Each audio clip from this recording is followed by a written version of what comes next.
The Columbia Network takes pleasure in bringing you Suspense.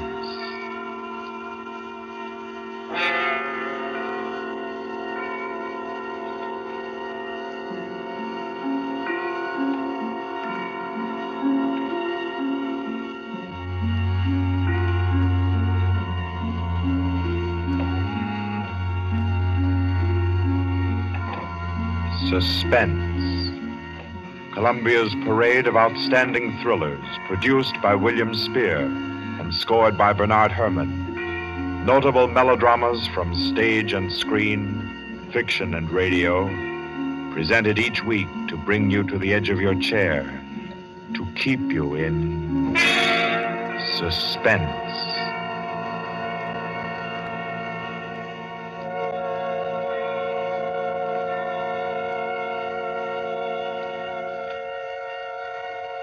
Tonight's story, by the noted American author T.S. Stribling, deals with a crime of murder on an exotic and atmospheric island, with ragged beggars who slept in a Hindu temple and awoke with gold in their pockets and a dead girl lying near them, and with a strange and mystical entrance into the life of hereafter, which was the experience of an American psychologist. For your suspenseful listening, we invite you to join us for A Passage to Benares.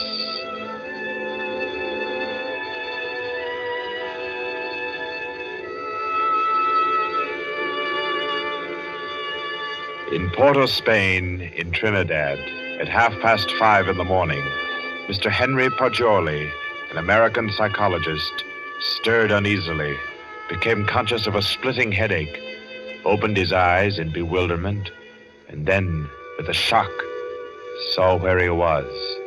He got up, arranged his clothing. He tried with his neat psychological mind to recapture his dream, to bottle up again the little smoking wisps that still floated about within his aching head. By 7 o'clock, he had found his way back to the house of Mr. Lowe, his host in Port of Spain. Lowe was already about his coffee, with an interested spoon poised above the morning paper. Ah, there you are. Good morning, Poggioli. I say, you're quiet. Didn't hear you get up at all. Have some breakfast? Oh, thanks. I've been out for a breath of air. What's the news today? Well, the new governor will arrive in Trinidad on the 12th, and, hello. Another native's killed his wife. Tell me, Poggioli, as a psychologist, why do coolies kill their wives? Oh, for various reasons, I imagine. Let's hear some of the facts. Oh, I say, this is a coincidence. Really putting on a show for you, Poggioli, on your first visit to Trinidad. How so? Well, you remember that wedding procession you and I watched last evening down at the Hindu temple? The temple? Oh, of course. The cream-colored little bride with the breastplates and the linked gold coins and the anklets and all the finery. Mm-hmm. And the bridegroom. What'd you say his name was? Budman Lal? Yes. Well, do you know what's happened? Budman Lal is in jail this morning, and his cream-colored little bride is dead, with her throat cut. No. Do they think he did it? No doubt of it. That's why he's in jail now.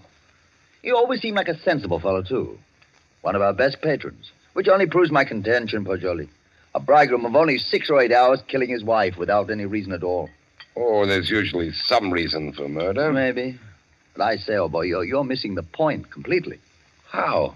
Well, suppose you actually had gone and slept in the temple there last night. You wanted to, you know. Remember?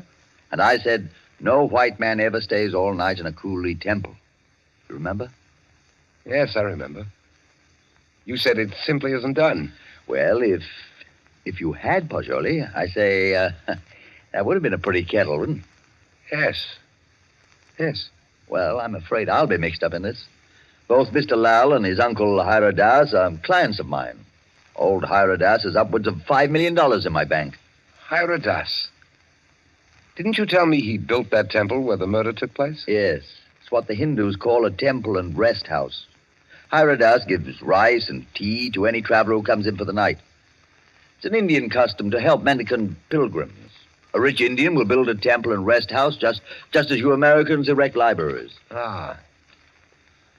What does it say there about the murder, though? Budman Lal, nephew of the famous Mr. Hira Das, was arrested early this morning at his home for the alleged murder of his wife, whom he married yesterday. The body was found at 6 o'clock this morning in the temple where the wedding ceremony took place. The temple attendants gave the alarm. The victim's head was severed completely from her body, and all her jewelry was gone. 5 coolie beggars who were asleep in the temple when the body was discovered were arrested. They all claimed ignorance of the crime, but a search of their persons revealed that each beggar had a piece of the bride's jewelry and a coin from her necklace. Mr. Budman Lal and his wife were seen to enter the temple at about 11 last night for the Hindu rite of purification. Mr. Lal, who is a prominent curio dealer, declines to say anything further. Doesn't tell you very much, does it? Not much. What do you make of those beggars? Oh, that's simple enough. Those devils laid in wait inside the temple until the husband went out and left his wife. Then they murdered her and divided the spoil. Ah, but she had enough bangles and geegaws to give a dozen to each man. Yes, you're quite right, Pajoli. That's a fact. Why should they continue sleeping in the temple after they'd killed her if they did murder her? Well, why shouldn't they? They knew they'd be suspected, and they couldn't get off the island without capture, so they thought might as well lie down again and go back to sleep. You may be right, Lo, but that doesn't look like the solution to me. Well, I'm satisfied that's how it occurred. You mean the beggars killed her? Mm-hmm. Well, I don't think so. I rather fancy that the actual murderer took the girl's jewelry and went about the temple thrusting a bangle and a coin in the pockets of each of the sleeping beggars to lay a false scent. Oh, come now. That's laying it on a bit too thick, Pajoli. My dear Lo, that's the only possible explanation for the coins in the beggars' pockets. I say, oh, boy, you've had lots of experience in these things.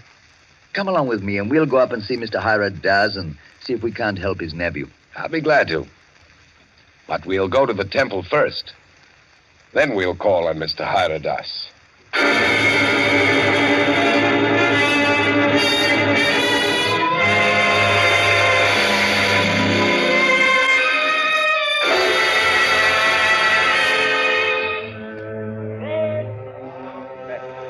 Well, here we are. In spite of the police guard at the door, the temple doesn't look sinister in the daylight. No, it just looks dirty. Let's go in and question the beggars. Hey, excuse me, did any of you fellows hear noises in this temple last night? Oh, much sleep, Sahib. No noise. Policeman punch us wake this morning. Makes it still here. What's your name? Shuda Chan, Sahib.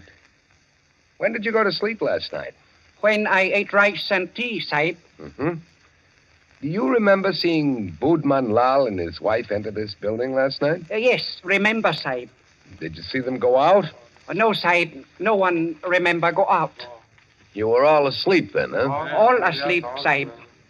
Did you have any dreams during your sleep? Hear any noises? I dream bad dreams, Sahib. Huh? When policeman punched me awake this morning, I think dream is come true. And me, Sahib. Me, too. Me. Did you all have bad dreams? Yes, all have bad dreams. Look here, Pajoli. I don't see where this is getting us. I do think we ought to be getting on to old Hira Das's house. No, I think we can now entirely discard the theory that the beggars murdered the girls. On what grounds? They told you nothing except that they all had bad dreams. That's the reason. They all had wild, fantastic dreams. That suggests that they were given some sort of opiate in their rice or tea last night. It's quite improbable that 5 ignorant coolies would have wit enough to concoct such a piece of evidence as that. That's a fact, but I don't believe a Trinidad court would admit such evidence. We're not looking for legal evidence. We're after some indication of the real criminal. Now I suggest that we get onto the house of Hira Das.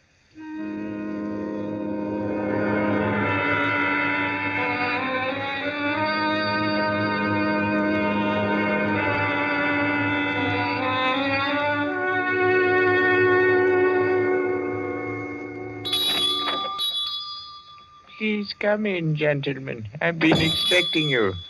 Please be seated. Thank you. Thank you.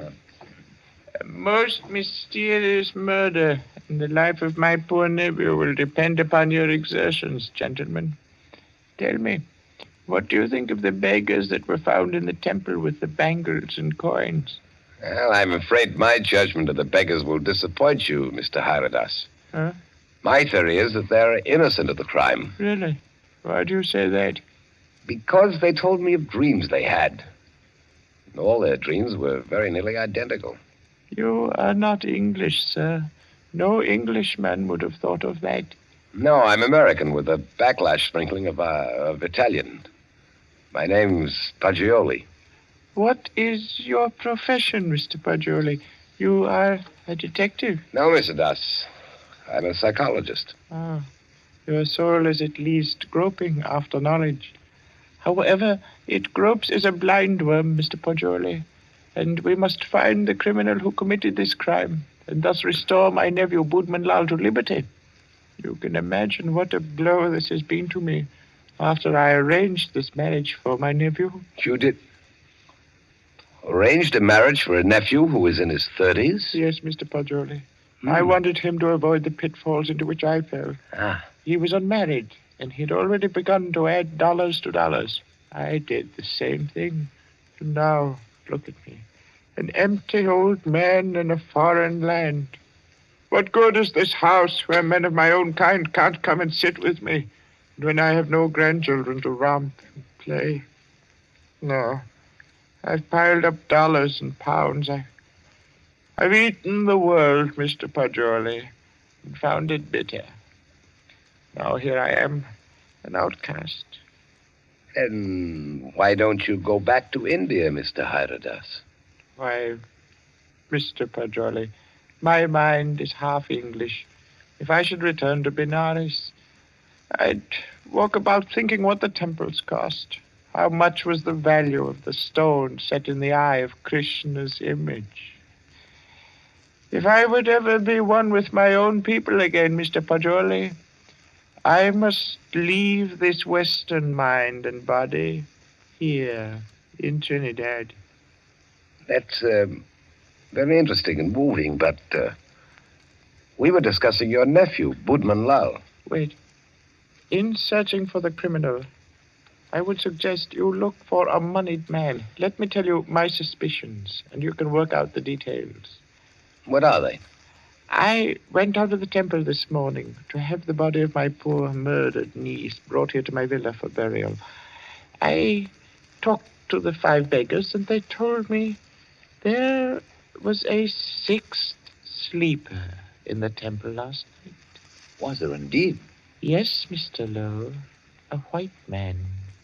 A white man? Yes, Mr. Lowe. All 5 of the coolies and my man, Guka, told me it was true. But, Mr. Hyradas, decapitation is not an American mode of murder. American? I was speaking generally. I mean, a white man's method of murder. That is indicative in itself. I meant to call your attention to that point. It shows the white man was a highly educated man who had studied the mental habits of other peoples than his own. So he was enabled to give the crime an extraordinary resemblance to a Hindu crime. But what motive could a white man have? Possibly robbery, Mr. Paggioli. Or if he were a very intellectual man, he might have murdered the poor child by way of experiment. A murder for experiment? Yes, Mr. Lowe. To record the psychological reaction. Why, I can't entertain such a theory as that, Mr. Hyradas. Oh, no. It is too far-fetched. However, it is worth investigating, is it not? Yes, but I'll begin my investigations with the man Guka. By all means, Mr. Paggioli. And in your investigations, gentlemen, hire any assistance you may need. Draw on me for any amount. I want my nephew exonerated, and above all things, I want the real criminal apprehended and brought to the gallows.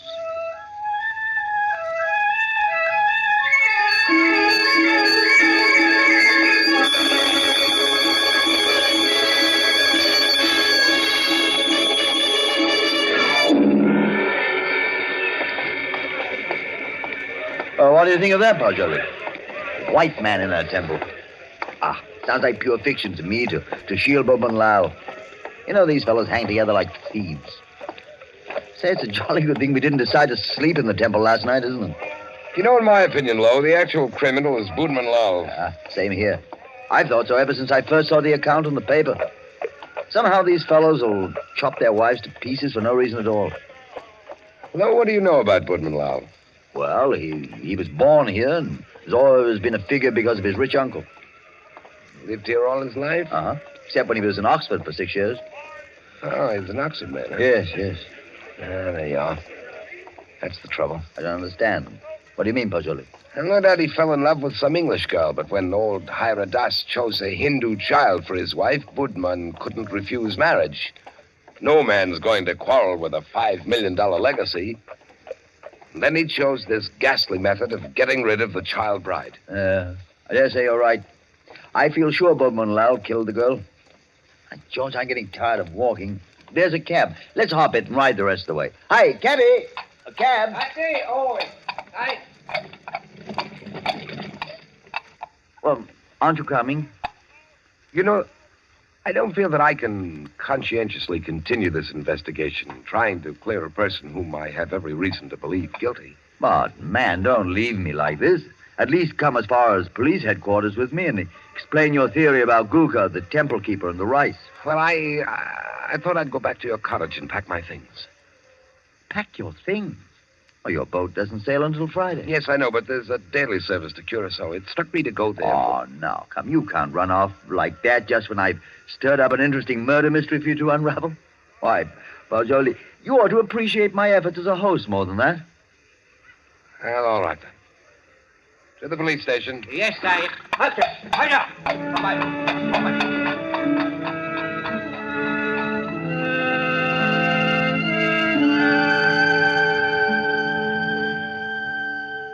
Chief Vickers, this is my friend, Mr. Pajoli.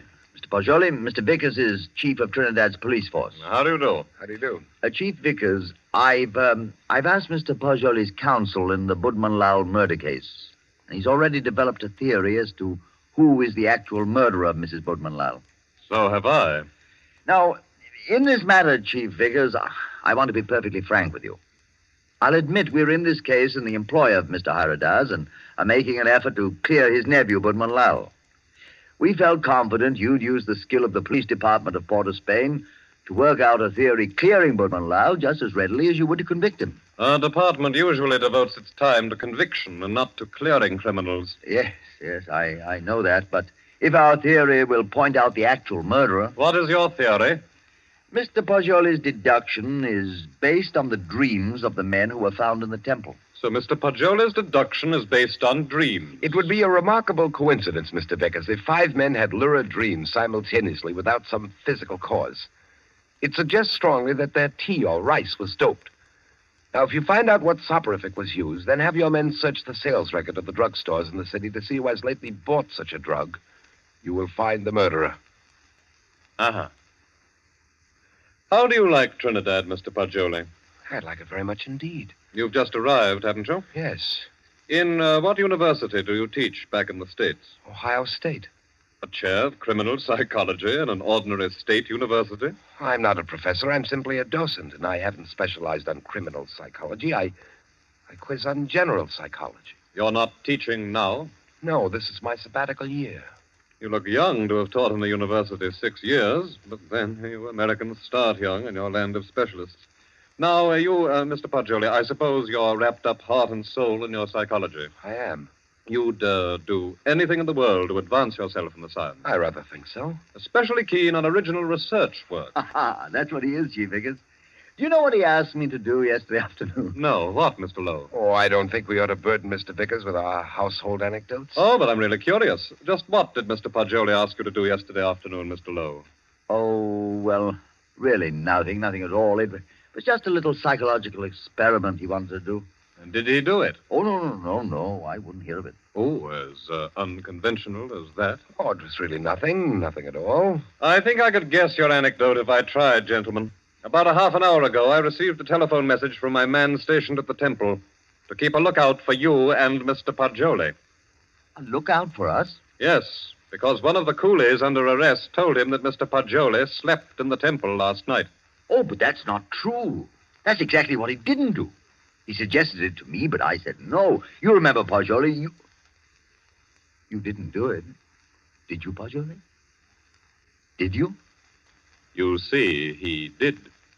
Gentlemen, I had a perfectly valid and important reason for sleeping in the temple last night, and so I can only ask your sympathetic attention to what I'm about to say. Go on. You remember, Lo, you and I were down there watching a wedding procession. Well, just as the music stopped and the procession entered the building, suddenly it seemed to me as if they'd vanished. Naturally, they'd gone into the building. No, I don't mean that. I'm afraid you won't understand what I do mean. That the whole procession had ceased to exist, melted into nothingness. You see, that's really the idea on which the Hindus base their notion of heaven. Oblivion, nothingness. Yes, I've heard that before. Well, our medieval Gothic architecture was the conception of our Western heaven, and I thought perhaps the Indian architecture had somehow caught the motif of the Indian religion, suggested nirvana. That's what amazed and intrigued me. That's why I wanted to sleep in the place. I wanted to see if I could further my shred of impression. Does that make any sense to you, Mr. Vickers? We are not interested why you went, Mr. Paggioli. We know a murder took place in the temple. You can't think that I committed a horrible murder as an experiment. You intellectual chaps do some pretty weird things, Mr. Paggioli. Why, only the other day I was reading about two young intellectuals. What? Yes, these fellows I read about also tried to turn an honest penny by their murder. I don't suppose you happened to notice yesterday that the little bride, Maila Ran, was almost covered with gold bangles and coins? Of course I noticed it. But I had nothing whatever to do with her. I did sleep in the temple. By the way, you say you slept on a rug just as the coolies did. Yes, I did. And you didn't wake up either, Mr. Paggioli? No. Then did the child's murderer happen to put a coin and a bangle in your pockets, just as he did the other sleepers in the temple? I don't know. I haven't looked in my pocket since then. Then please do so now, Mr. Paggioli. Oh, yes. Here they are, Mr. Vickers. You don't happen to have any more, do you? No. I've already been through all my pockets, and I haven't any more. Well, that's something. Of course, you might have expected just such a questioning as this and provided yourself with these 2 pieces of gold, but I doubt it. Somehow, I don't believe that you're an experienced enough man to think of such a thing. However, we shall see. I suppose you have no objection, Mr. Paggioli, to my accompanying you over to have a little search of your baggage in Mr. Lowe's cottage?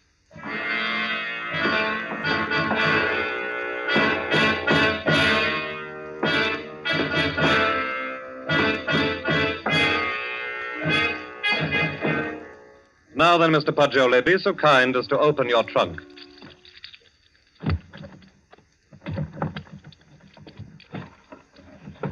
Good heavens. Mm-hmm. Just as I thought. A trunk tray full of bangles and coins. I'll say one thing for you, though, Mr. Paggioli. Your nerve almost got you by. But you can't believe that I did it. No. You don't believe I did this, do you? I don't. In your trunk, Paggioli. If I did it, I was sleepwalking. God, to think that it's possible that right here in my own Well, trunk. we might as well start back, I suppose. This is all. I'll go back with you, Paggioli. I'll see you through. Somehow I can't. I won't believe you did it. Thanks. You know, Paggioli, you set out to clear Boatman Lal, and, well, dash it all, it looks as if you have. No, he didn't. Budman Lal was out of jail at least an hour before you fellows came into police headquarters to see me. Out? You mean that you turned him loose? Yes. How's that, Chief Vickers? Because, Mr. Lowe, he didn't go to the temple at all with his wife last night. He went down to Queen's Park Hotel and played billiards till 1 o'clock. He called up a few friends and proved that easily enough. My word, that leaves nobody but... Yes, Paggioli. I don't know anything about it. If I did commit the murder, I was asleep. I don't know anything about it. That's all I can say. I don't know anything about it. Perhaps arrest and jail will help restore your memory. Well, we'll see. Come now, Paggioli, old man. Don't be too downhearted. I promise you, I'll do everything I can.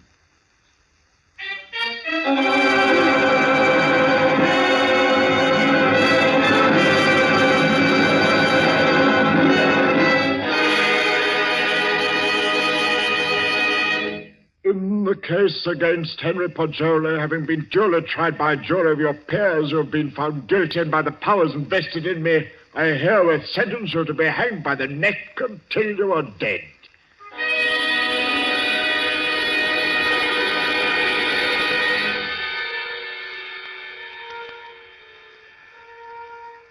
To recall a lost dream is the most tantalizing task ever a human brain was driven to.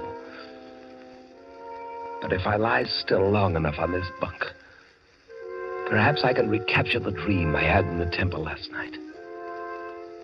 Yes. It seems to me that the image on the altar moved, and suddenly the dome overhead was opened and left me staring upward into a vast abyss, where I was alone in endless space, where all creatures and all matter that had ever been or ever would be were wrapped up in me, Poggioli. That was my dream. That's an odd thing. 6 men dreaming the same dream in different terms. There must be a physical cause for such a phenomenon. Of course! I've got it! Vickers! Flo! I have it! I've solved it! Get me out of here! I know who killed the girl!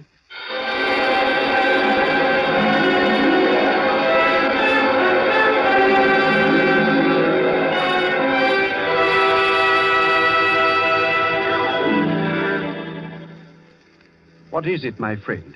I know who murdered the bride. Old Ira Dodds did it. Now listen. Go tell Vickers to take the gold he found in my trunk and develop all the fingerprints on it. He'll find Ira Doss's prints. Also tell him to follow out that opiate clue I gave him. He'll find Ira Doss sent a man to put the gold in my trunk. See if they don't find brass or steel filings in my room where the scoundrel sat and filed a new key. But they've already done that long ago. They have? But certainly. And old Hyrodas confessed everything. Though why a rich old man like him should have murdered a pretty child is more than I can see. But why did he pick on me as a scapegoat? Oh, he explained that to the police. He said he picked on a white man so the police would make a thorough investigation and be sure to catch him. He did? Aye. But what I can't see is why the old boy wanted to be caught and hanged. Why didn't he commit suicide? Why? I know why. Because according to his religion, in that case his soul would have returned in the form of some beast. He wanted to be slain because he expects to be reborn instantly in Benares, with little Maila Ran as his bride instead of his nephews. He hopes to be a great man with wife and children. All the things he was not, here in Trinidad. Yes, you must be right. Why didn't you come and tell me about Hyrodas's confession the moment it occurred? What do you mean keeping me here when you know I'm an innocent man? Why didn't you tell me before this? Because I couldn't. Old Hyrodas didn't confess until a month and 10 days after you were hanged.